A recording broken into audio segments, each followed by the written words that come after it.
ইমামকে প্রাণে মারতে চাপাতি হাতে হাজির, ঘটনার স্বীকারোক্তি দিল অপরাধী। রোজার আগের দিন উনি বলছেন মিলাদ কোরআন শরীফে নাই, আমি কোরআন শরীফ পড়তে যাই, মিলাদ কোরআন শরীফে পাই। তারে কেন মারলা তুমি মসজিদের ভিতরে? সে বলছে যে অফিসারের কাছে দরখাস্ত না করে পিয়নের কাছে দরখাস্ত করলে কি দরখাস্ত মঞ্জুর হবে না। আমাদের মুসলমানদের মধ্যে বিভেদ থাকা উচিত না, কাম্য না। কি বলেন আপনারা?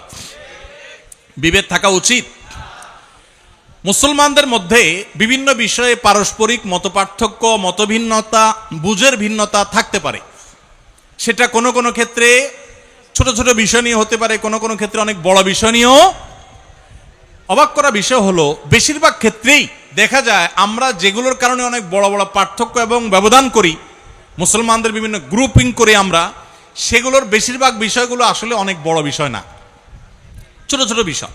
আচ্ছা বলেন তো, সুন্নি এবং ওয়াহাবি আরো যত মুসলমানদের গ্রুপ আছে, কোন মুসলমানদের মতে আল্লাহ কি দুই না এক? এ ব্যাপারে কোনো পার্থক্য আছে? কোনো পার্থক্য আছে? আমাদের রাসূল মুহাম্মদ সাল্লাল্লাহু আলাইহি সাল্লাম, এ ব্যাপারে কারো কোনো সন্দেহ আছে? ওয়াহাবি সুন্নি কারোর মধ্যে কোনো মত পার্থক্য আছে? কারোর মধ্যে নাই। আমাদের কোরআন 30 পারা আল্লাহর কালাম, এ ব্যাপারে কোনো সন্দেহ আছে? আমাদের কেবলা কাবার দিকে, কোনো সন্দেহ আছে? এরকম মূল আমি তো 100টা বিষয়ের কথা আপনাকে এখন বলে বলে শোনাতে পারবো ইনশাআল্লাহ, যেই বিষয়গুলোতে মৌলিকভাবে ওয়াহাবি বলেন, সুন্নি বলেন, অন্য বিভিন্ন নামের বিভিন্ন রকমের বলয় বা গোষ্ঠী মুসলমানদের মধ্যে বিভিন্ন চিন্তা দর্শন বলেন, কোনো পার্থক্য আসলে।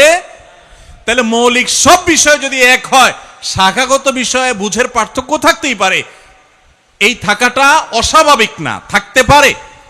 কিন্তু সেটার কারণে আমরা অনেক সময় দেখা যায় যে আল্লাহ এবং তার রাসূলের দুশমন কাট্টা কাফেরের প্রতি সে বিদ্বেষ নাই, যতটা বিদ্বেষ হলো এই গ্রুপ ভিত্তিক প্রতিপক্ষের প্রতি। এটা ইসলাম না ভাই, আল্লাহর কসম, এটা ইসলাম না। আমি বিভিন্ন সময় খুব ভয় পাই যখন কথা বলি, যে আমার কথার কারণে মুসলমানদের হতে পারে, মানুষ হবে, আমারও ভুল হয়, আল্লাহ আমাকে মাফ করুন, যেন ভুল না হয় সেজন্য আমি চেষ্টা করি। আপনারাও দোয়া করবেন যে আমার কথার কারণে, আমার কোনো আচরণের কারণে, আমার কোনো লেখার কারণে মুসলমানদের মধ্যে কোনো দ্বন্দ্ব যেন, দূরত্ব যেন না বাড়ে, এই চেষ্টাটা আমি সবসময় করি। তারপরও আমার অজান্তে যদি হয়ে যায়, আল্লাহ আমাকে মাফ করে দেখ, দোয়া করবেন আপনারা। ডক্টর আব্দুল্লাহ জাহাঙ্গীর রহমতুল্লাহ আলাইহি স্যারকে জিজ্ঞাসা করা হয়েছিল যে মুসলমানদের ঐক্যের জন্য আপনি কি করেন, আপনার ভূমিকাটা কি? তো স্যার জবাব দিয়ে বলেছেন, ঐক্য সৃষ্টি করার জন্য পাওয়ার লাগে, পাওয়ার। অর্ডার দেব যে কাহিনী করলে, ঝামেলা করলে, অনৈক্য তৈরি করলে তাকে শাসন করা হবে। স্যার বলতেন যে আমি দুর্বল মানুষ, আমার হাতে এত ক্ষমতা নেই যে মুসলমানদের বিভিন্ন বিবাদমান গোষ্ঠীগুলোকে আমি এক করে ফেলবো, এত শক্তি আমার হাতে নাই। তবে একটা জিনিস আমার কাছে আছে বাবা, সেটা হলো আমি সবাইকে এক করে ফেলার মতো এত ক্ষমতা আমার না থাকলেও আমি চেষ্টা করি যে মুসলমানদের নিজেদের মধ্যে বিভিন্ন রকমের যে বিবাদ আছে সেগুলো যেন আর না বাড়ে, সেই চেষ্টাটা আমি আব্দুল্লাহ জাহাঙ্গীর করি। মানে আগুন লাগছে যে মুসলমানদের ঘরে, সে আগুনের মধ্যে যেন ঘি আর না ঢালা হয়, সেই চেষ্টাটা আমি করি। তো স্যারের এই কথার অনুসরণটা আমি করার চেষ্টা করি। অর্থাৎ সাধারণত কারোর নাম ধরে, কোনো গোষ্ঠী নাম ধরে কারোর সমালোচনা, বিশোদ্গার মাহফিলে, মিডিয়াতে, টিভি চ্যানেলে, অন্য কোথাও সাধারণত না করার চেষ্টা করি। এরপর যদি কখনো হয়ে যায়, বুঝবেন ওইটা আমার মিস্টেক, বুঝবেন মানুষ ওইটা আমার ভুল, এবং সেই জন্য আমি অনুতপ্ত। আমি কখনো এগুলো চাই না ভাই।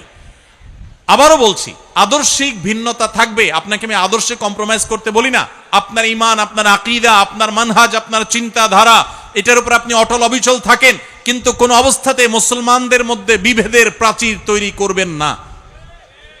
আল্লাহর ওয়াস্তে নতুন করে বিভেদের প্রাচীর আর তৈরি করবেন না। সমস্ত কুফুর, অপশক্তি আজ একাট্টা হয়ে গেছে, শুধু আমরাই বিভক্ত।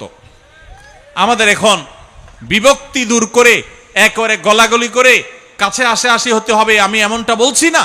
আপনি আপনারটা করেন, উনি ওনারটা করুক, মতপার্থক্য আপন জায়গায় থাকুক, কিন্তু দিন শেষে মনে রাখেন উনিও আপনার কেবলাকে কেবলা মনে করেন, উনি আপনার রাসূলকে রাসূল মনে করেন, উনি আপনার আল্লাহকে আল্লাহ মনে করেন, উনি আপনার কোরআনকে কোরআন মনে করেন, উনি আপনার হাদিসকে হাদিস মনে করেন। আপনি 5 ওয়াক্ত নামাজ ফরজ মনে করেন, উনি 6 ওয়াক্ত মনে করে না, 4 ওয়াক্ত মনে করে না, উনিও 5 ওয়াক্ত নামাজকে ফরজ মনে করে। উনি ইসলামের 5 রকমের কথা বলে, আপনিও 5টার কথা বলেন। মৌলিক সব বিষয় আপনার সাথে তার মিল আছে, কিছু বিষয়ে যে অমিল আছে, পার্থক্যের জায়গা আছে, আপনি সুন্দরভাবে, যৌক্তিকভাবে প্রমাণ দিয়ে, দলিল দিয়ে, যুক্তি দিয়ে, আপনার কথা দিয়ে, অনুপম আদর্শ দিয়ে, আপনার হিকমা দিয়ে, আপনার প্রজ্ঞা দিয়ে, আপনার জ্ঞান দিয়ে আপনি আপনার ভাইকে, যিনি ভুল পথে আছেন বলে আপনার মনে হয়, আপনি তাকে বোঝাবার চেষ্টা করেন। আল্লাহর ওয়াস্তে ওয়াজ মাহফিলের মঞ্চকে, আলোচনার মঞ্চকে, মাইককে, টেলিভিশন মিডিয়ার ক্যামেরাকে, মাইককে, এগুলোকে গাল মন্দের ক্ষেত্রে পরিণত করবেন না।